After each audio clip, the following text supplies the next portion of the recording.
हाल ही में नेटफ्लिक्स पर रिलीज हो चुकी आलिया भट्ट की डार्लिंग्स मूवी आपने देखी ही होगी। अगर नहीं देखी है तो मैं कहूँगा कि आपने एक अच्छी एक्ट्रेस की परफॉर्मेंस मिस कर दी है। नहीं, मैं आलिया भट्ट की बात नहीं कर रहा, मैं बात कर रहा हूँ एक वर्सेटाइल एक्ट्रेस शेफाली शाह की, जिन्होंने उस मूवी में एक कॉमिक कैरेक्टर प्ले किया था और अब वो फिर एक बार क्रिमिनल्स की कहानियों के जरिए हमारी आंखों पर लगे पर्दे को हटाने वाली हैं। दिल्ली क्राइम के सीजन 2 में हमें डीसीपी वर्तिका चतुर्वेदी के कैरेक्टर में नजर आने वाली हैं।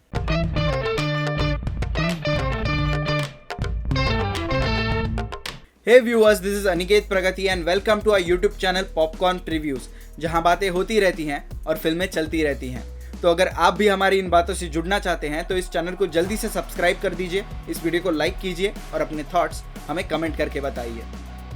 दिल्ली क्राइम के पहले सीजन में निर्भया केस से रिलेटेड कई सारी छुपी हुई बातें हमारे सामने आईं और इस बार दिल्ली में कुछ साल पहले हो चुके मल्टीपल मर्डर्स की मिस्ट्री सुलझाते हुए इस सीरीज का सीजन 2 आया है। सालों पहले दिल्ली में बुजुर्गों को बड़ी बेरहमी से मारा जाने लगा, जिसमें किसी कच्चा बनियान गैंग का नाम सामने आया था। उसी क्राइम से जुड़ी घटना का पूरा पर्दाफाश इस सीरीज में देखने को मिलने वाला है। दिल्ली क्राइम 2 सच्ची घटनाओं से प्रेरित एक वेब सीरीज है।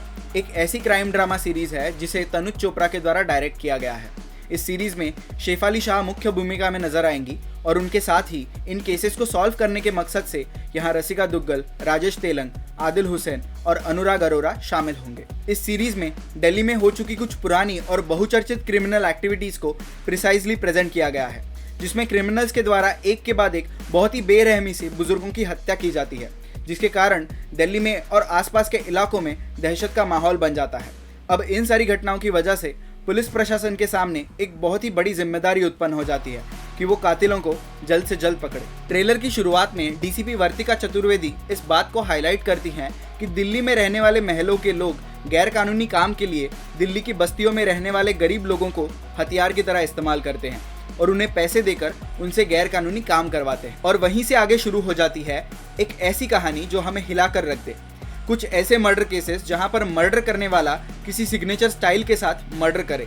पुलिस ये तो नोटिस कर लेती है कि मर्डर्स किस तरीके से किए जा रहे हैं, पर केसेस को सिर्फ एनालाइज करने से क्रिमिनल्स पकड़े नहीं जाते और क्राइम्स कम नहीं होते। ऐसे समय में पुलिस को अपनी जिम्मेदारियों को लेकर 2 कदम आगे बढ़ना पड़ता है। कई बार ऐसा होता है कि क्राइम्स की दुनिया में कोई सीरियल किलर जब किसी वारदात को अंजाम देता है तो वो कोई मानसिक संतुलन खो चुका एक इंसान माना जाता है, जो किसी मनुष्य की बेवजह जान ले लेता है सिर्फ किसी मामूली बात के लिए, और तब किसी न किसी प्रकार का सिग्नेचर स्टाइल जरूर छोड़ देता है, जिससे सभी को पता चल सके कि क्राइम करने वाला वही व्यक्ति है।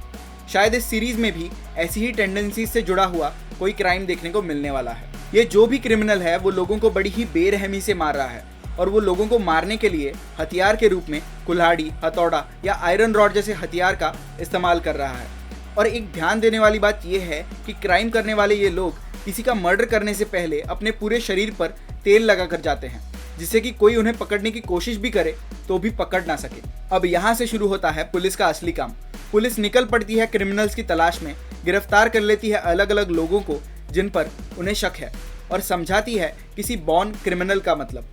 अब उसके आगे पुलिस के सामने और भी चुनौतियां बढ़ जाती हैं जब शुरू हो जाते हैं सोशल बॉयकॉट्स, पकड़ा जाता है अंडर प्रिविलेज्ड लोगों को और सवाल उठ जाता है सही और गलत के फैसले के बीच में। ये पूरी कहानी हमारे सामने आएगी एक ऐसे पॉइंट ऑफ व्यू से जहां हमें पता चलेगा कि आखिर किसी पुलिस ऑफिसर की जिंदगी क्या होती है, आखिर किस तरह सोसाइटी की एक बहुत बड़ी जिम्मेदारी उनके कंधों पर होती है और समाज के हर एक सवाल पर उनकी मौजूदगी जरूरी होती है। इन्हीं सारी बातों के साथ इस सीरीज का ट्रेलर हमारे सामने कई सारे सवाल छोड़ गया है और इन सवालों के जवाब ढूंढने के लिए हमें 26 अगस्त तक इंतजार करना पड़ेगा और नेटफ्लिक्स पर इस सीरीज को देखते हुए हमें इस समाज की सच्चाई का सामना करना पड़ेगा।